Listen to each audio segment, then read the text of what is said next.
हरिओम लिखने लगा हूँ हरि के चरणों में शीश नवाऊं। लिखने लगा हूँ हरि के चरणों में शीश नवाऊं। कार्तिक महात्म का बने 21वां अध्याय बताऊं। सियावर राम जय जय राम। 21वां अध्याय कार्तिक महात्मा। ब्रह्मा आदि देवताओं ने नतमस्तक होके शंकर जी की बड़ी स्तुति की। अब बोले कि प्रभु, आप प्रकृति से परे परब्रह्म और परमेश्वर, आप निर्गुण निर्विकार और सबके ईश्वर होके भी नित्य अनेक प्रकार के कर्मों को करते हैं। हे शंकर जी, हम ब्रह्मा आदि सब देवता आपके दास हैं। हे देवेश, हे शिव जी, आप प्रसन्न होकर के हमारी रक्षा कीजिए। हे नाथ, हम आपको प्रजा हैं और हम सदा आपकी शरण में रहते हैं। राजा पृथु ने नारद जी से कहा, जब इस प्रकार ब्रह्मा आदि सब देवता और मुनियों ने शिव जी की अनेक प्रकार की स्तुति करके उनके चरण कमलों का ध्यान किया, तो उसे सुन देवताओं को वर देके शिव जी वहीं पर अंतर ध्यान हो गए। तत्पश्चात शिव जी का जस गाते हुए सब देवता प्रसन्न होकर के अपने अपने स्थान को चले गए। महासख्यान के जलंधर का युद्ध चरित्र बड़ा पुण्यप्रद और सब पाप को नाश करने वाला, यह सब सुखदायक और महेश को भी आनंददायक है। जो इन दोनों आख्यान को पढ़ेगा और सुनेगा, वह सुख को भोग के अंत में अमर पद को पाएगा। तो 22वां अध्याय की जब लिखने लगा हूँ बात, श्री प्रभु प्रेरणा प्राप्त कर कलम आ गई हाथ। राजा पृथु ने कहा कि नारद जी, आप कृपा करके मुझे यह बतलाइए कि वृंदा मोहित करके विष्णु जी से क्या किया और फिर वह कहाँ गए। कहते, जब सब देवता स्तुति करके मौन हो गए तो भगवान शंकर ने प्रसन्न होकर के देवताओं से कहा कि ब्रह्मा आदि देवताओं, जलंधर तो मेरा ही अंश था, मैंने उसे तुम्हारे लिए नहीं मारा। यह तो मेरी सांसारिक लीला थी। फिर भी आप लोग सत्य कहिए कि इससे आप सुखी हुए या नहीं। तब ब्रह्मादि देवताओं को नेत्र हर्ष से खुल गए। उन्होंने शिव जी को प्रणाम करके विष्णु का सब वृत्तांत कह सुनाया, जो उन्होंने बड़े प्रयत्न से वृंदा को मोहित किया था और वह अग्नि में प्रवेश करके परम गति को प्राप्त हुई। देवताओं ने यह भी कहा, तभी से वृंदा की सुंदरता पर मोहित हुए विष्णु उनकी चिता की राख लपेटे हुए इधर उधर घूमते हैं। अतः आप उन्हें समझाएं, क्योंकि यह चराचर प्रकृति आपके अधीन है। देवताओं से यह सब सुन के शंकर जी ने उन्हें अपनी दुष्कर माया समझाई और कहा कि सारा जगत उसी के अधीन है। उसी से मोहित विष्णु भी काम के बस हो गए हैं। परंतु महादेवी उमा त्रिदेवी की जननी सबसे परे यह मूल प्रकृति परम मनोहर और वहीं गिरजा भी कहलाती है।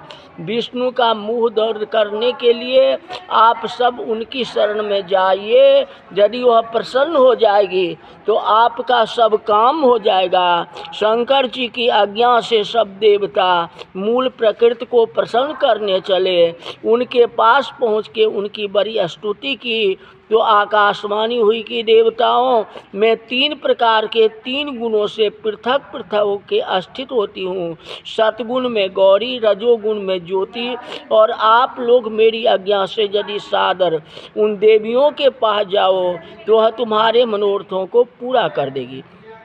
यह सुन के देवताओं के नेत्र खुल गए। वह भगवती को आदर करते हुए गौरी, लक्ष्मी और सरस्वती को हाथ जोड़ के प्रणाम करने लगी। सब देवताओं की भक्तिपूर्वक प्रार्थना से वह सब देवियां प्रकट हो गई। सभी देवताओं ने खुश होकर निवेदन किया। तब देवियों ने कुछ बीज दे करके कहा, इन्हें ले जा करके विष्णु को दे दो, तुम्हारे सब काम सिद्ध हो जाएंगे। ब्रह्मादि देवता उन बीजों को लेके विष्णु जी के पास गए। उन्होंने बीजों को वृंदा की चिता भूमि में डाल दिया, जिससे धात्री, मालती और तुलसी प्रकट हुई। विष्णु ने ज्यों ही उन स्त्री रूप वाली वनस्पतियों को देखा, वह उठ बैठे। काम शक्ति चित्त से मोहित हो उन्होंने याचना करने लगे। धात्री और तुलसी ने उनको प्रीत की, जो विष्णु सारा दुख भूल करके देवताओं से नमस्कृत होकर के अपने लोक को चले गए। वह पूर्ववत सुखी हो शंकर जी का स्मरण करने लगे। यह आख्यान शिव जी की भक्ति देने वाला है। तो 23वें अध्याय वर्णन आमला तुलसी जान, पढ़ने सुनने से कपिल हो जाता कल्याण। नारद जी ने कहा कि राजन, इस प्रकार से उद्यापन में तुलसी के जड़ में भगवान विष्णु की पूजा की जाती है। तुलसी का मूल प्रदेश भगवान विष्णु को प्रसन्न करने वाला है। हे राजन, तुलसी का पौधा जिस घर में विद्यमान है वह घर तीर्थ स्वरूप है और उस घर में जमदूत कभी नहीं आते। वह पौधा सब पापों को नाश करने वाला, अभिष्ट फल को देने वाला, जो मनु तुलसी का पौधा लगाता है वह जमराज को नहीं देखता। भगवान नंदी का दर्शन, गंगा का स्नान, तुलसी के पौधे का संसर्ग, ये तीनों जो है पुण्यप्रद है। तुलसी को छूने से कामिक, वाचिक, मानसिक आदि संपूर्ण पाप नष्ट हो जाते हैं। जो प्राणी तुलसी के दल से भगवान का पूजन करते हैं पुनः गर्भ में नहीं आते, निसंदेह जीवन मुक्त हो जाते हैं। तुलसी के दल में पुष्कर आदि समस्त तीर्थ, गंगा आदि नदियाँ और विष्णु प्रभृत सब देवता निवास करते हैं। तुलसी के पौधे के पास जो अपना प्राण विसर्जन करता है वह चाहे कितना बड़ा भी पापी क्यों न हो, उसे जमराज नहीं देख सकते। हे राजन, जो लोग तुलसी के काठ का चंदन लगाते हैं वह सहज में मोक्ष को प्राप्त होते हैं। उनके द्वारा किए गए पाप उनके शरीर को स्पर्श नहीं करता है। हे राजन, जहाँ तुलसी की वन की छाया हो वहाँ पर पितरों को श्राद्ध करना चाहिए। वहाँ पर पितरों के निमित्त दिया हुआ दान हमेशा के लिए अक्षय होता है। आंवले के वृक्ष की छाया में जो प्राणी पिंड दान करते हैं उनके पिता यदि नरक की यातना भी भोग रहे हो तो भी मुक्ति हो जाती है। सिर, हाथ, मुंह और शरीर में जो आंवले को धारण करते हैं उनको विष्णु रूप जानना चाहिए। आंवले की फल और तुलसी के दलों को पानी में मिला के जो प्राणी स्नान करते हैं उन्हें गंगा स्नान का फल मिलता है। जो मनुष्य आंवले के पत्ते और फल से देवताओं का पूजन करते हैं उन्हें सोना, मणि और मोती द्वारा पूजन का फल प्राप्त होता है।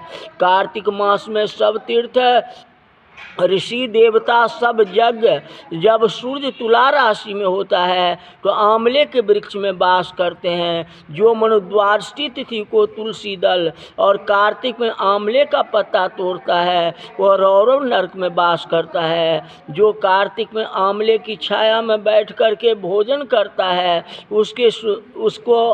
उसके संसर्ग से सब दोष नष्ट हो जाते हैं।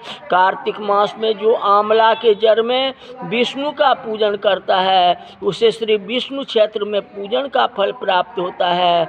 आंवला और तुलसी की महत्व का वर्णन करने में ब्रह्मा जी भी असमर्थ हैं। इसलिए धात्री और तुलसी जी का जन्म कथा सुनने से मनुष्य अपने वंश सहित भक्ति को पाता है। हरि ओम।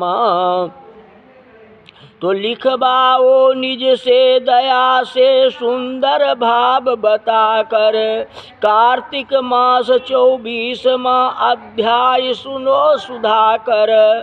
राजा पृथु ने कहा कि नारद जी, आपने तुलसी के इतिहास, व्रत, महात्म के बारे में कहा, अब यह बताने की कृपा करें जो कार्तिक मास में क्या और भी देवताओं का पूजन होता है, यह भी मुझे समझा करके बताइए। तो नारद नारद जी ने कहा, पहले समय में पर्वत के निकट कर्तिपुर में एक धर्मात्मा धर्मदत्त नाम का ब्राह्मण रहता था। वह भगवान विष्णु के सब व्रत करता था। एक दिन कार्तिक मास में वह एक पहर रात शेष रहने पर जागरण के लिए भगवान विष्णु के मंदिर में हर प्रकार की सामग्री लेके जा रहा था कि मार्ग में उसने एक बड़ी भयंकर राक्षसी को देखा, जिसको बड़े बड़े दांत, लपकती हुई जीभ, लाल लाल नेत्र थे। उसका शरीर नंगा और मांस रहित था। उस भयंकर राक्षसी को देखे धर्मदत्त बुरी तरह कांपने लगा।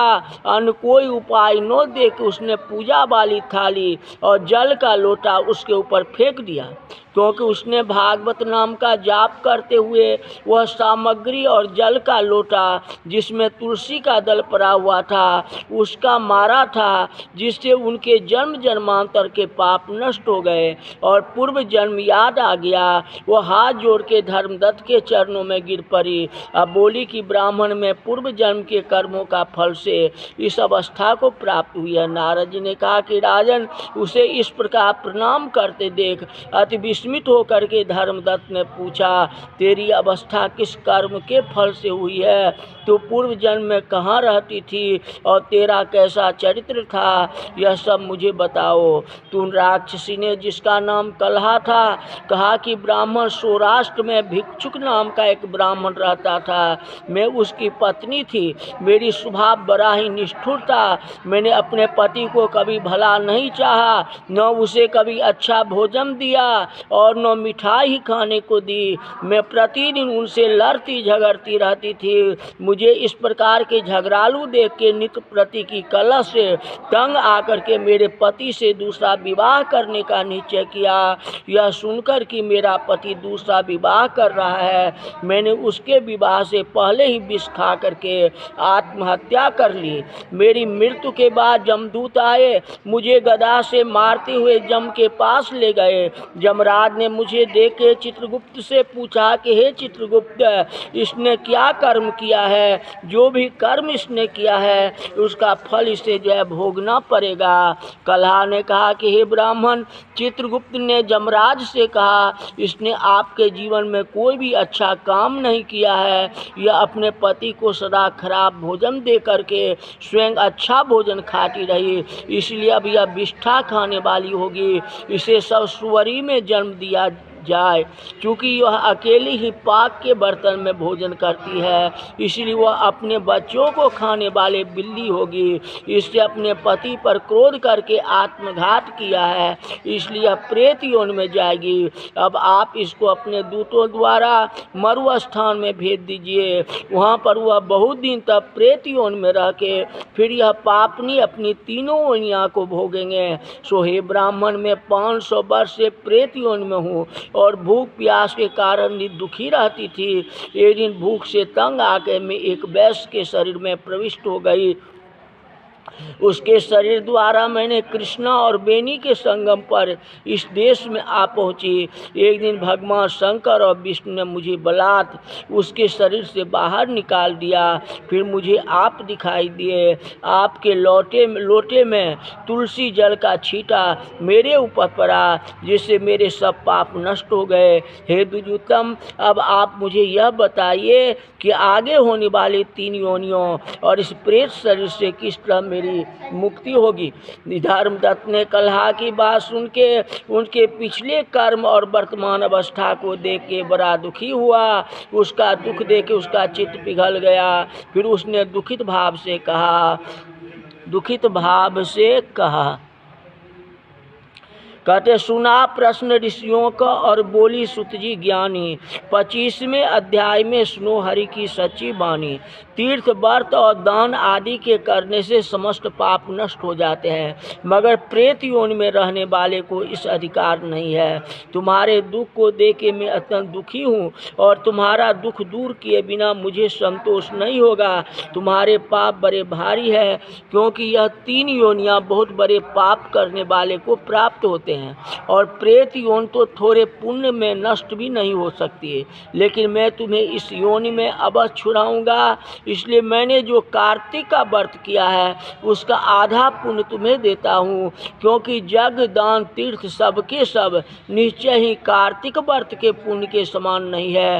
हे देवर्षि नारद, हे राजन, इतना कह के धर्मदत्त ने उनको ओम नमो भगवते वासुदेवाय 12 अक्षर का मंत्र सुनाया, तुलसी का जल उसके ऊपर छिड़का। बस फिर क्या था, क्षण भर में वह प्रेत योनि से छूट के प्रज्वलित शिखा के समान दिव्य रूप धारण करके लक्ष्मी के समान सुंदर हो गई।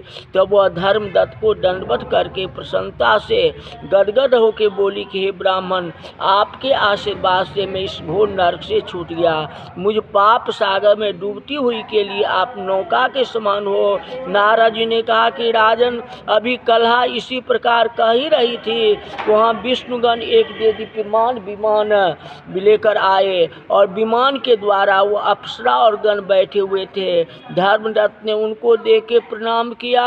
पुण्यशील और सुशील नाम के भगवान विष्णु के गणों ने धर्मदत्त को अपने हाथों को ऊपर उठा के उसका अभिनंदन करके कहा कि हे ब्राह्मण, आप धन्य हैं जो सदा भगवान विष्णु के व्रत कथा और सेवा में लगे रहते हैं। आपने जो अपने बाल्यकाल के पवित्र और शुभ कार्तिक व्रत किया था, उसके आधे फल से आपने कलहा के पूर्व जन्म को एकाग्रचित पाप को नष्ट कर दिए। यही नहीं, आपके कृपा से उनके सैकड़ों जन्म के पाप नष्ट हो गए। आपके जागरण आदि करने के पुण्य प्रभाव से आकाश मंडल से वो विमान आया है। हे ब्राह्मण, अब हम उसे भांति भांति के भोगों से युक्त वैकुंठ में ले जा रहे हैं। आपके दान पुण्य के प्रभाव से वह भगवान विष्णु के पास रहेगी। आप इस जन्म के बाद अपनी दोनों स्त्रियों सहित वैकुंठ में विष्णु जी के पास रहोगे और मुक्ति प्राप्ति करोगे। हे दया सागर, वे मनुष्य धन्य है और जन्म उन्हीं का फलीभूत है जिन्होंने तुम्हारी तरह विष्णु की भक्ति की है, क्योंकि भगवान विष्णु अपने भक्तों को भला क्या नहीं देते। जिन्होंने प्राचीन काल में उतानपाद के पुत्र को ध्रुव पर पहुंचाया, जिसके सिमरण मात्र से प्राणियों की मुक्ति हो जाती है। प्राचीन काल में विष्णु जी ने केवल अपने नाम के स्मरण से ही आप द्वारा पकड़े हुए हाथी को हस्ती योनि से मुक्त कर जय नाम दे के अपना पार्षद बना लिया। तुमने उसी विष्णु की सेवा की है, इसलिए तुम अपनी दोनों स्त्री सहित 1000 वर्ष तक भगवान विष्णु के पास निवास करोगे। जब तुम्हारा पुण्य छिन्न हो जाएगा, तब तुम सूर्य वंश में अपनी दोनों रानियों के साथ राजा दशरथ के नाम से प्रसिद्ध होंगे, और कलहा तुम्हारे आधे पुण्य का भागीदार होने के नाते तुम्हारी तीसरी भार्या होगी। वह भगवान विष्णु पुत्र के रूप में तुम्हारे पास रहेंगे, देवताओं का कार्य करेंगे। विष्णु जी को प्रसन्न करने वाले तुम्हें कार्तिक व्रत से अधिक महत्वपूर्ण यहाँ दान तीर्थ आदि और कोई भी नहीं है। हे दया सागर, तुम धन्य हो, क्योंकि तुमने जगत गुरु भगवान विष्णु को प्रसन्न करने के लिए कार्तिक मास का व्रत किया, जिसके आधे पुण्य के फल के भागीदार कलहा है। इसमें हम इसे अपने साथ विष्णु लोक को ले जा रहे हैं। बोल वृंदावन बिहारी लाल की जय। इस तरह कार्तिक का महात्मा हुआ, सब लोग सादर सुने।